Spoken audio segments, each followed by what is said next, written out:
खुशी films में आपका स्वागत है। अगर आप भी नए नए भोजपुरी गाने सुनना या देखना पसंद करते हैं तो हमारे YouTube चैनल खुशी फिल्म्स वर्ल्ड को सब्सक्राइब जरूर करें और बेल आइकन को दबाना ना भूलें।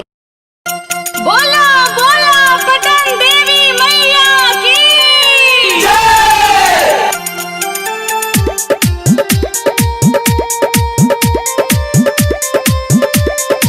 खुशी फिल्म्स पटना।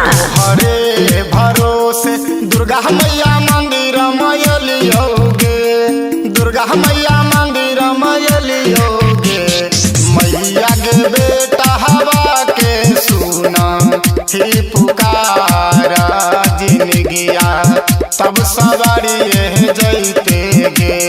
मैया के बेटा हवा के सुना ही पुकारा जिंदगिया तब सवारी जैते गे। तोहरे भरोसे अम्बे मैया दुआरा पे अलियोगे, अम्बे मैया दुआरा पे अलियोगे। मैया के बेटा हवा के सुना हे पुकारा जिंदगिया तब सवारी जैते गे। मैया के बेटा हवा के सुना हे पुकारा जिंदगिया मोर सवारी जैते गे।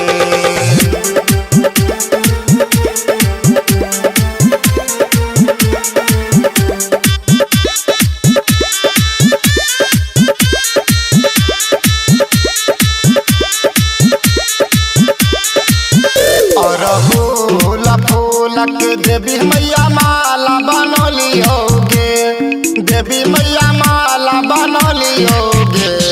देवी मैया राखी लियो गाला वाके हारा पुकारा आहा सुनी लियो हे। देवी मैया राखी लियो गाला वाके हारा पुकारा आहा सुनी लियो। बोला बोला आरा के आयरन देवी मैया की जय।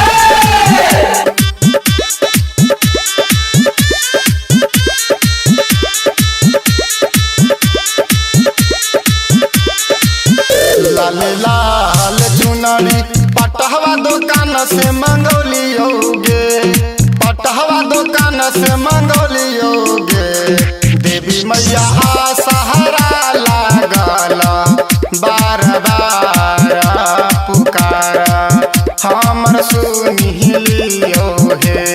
देवी मैया सहारा लागला बार बार पुकारा हमर सुनी लियो हे।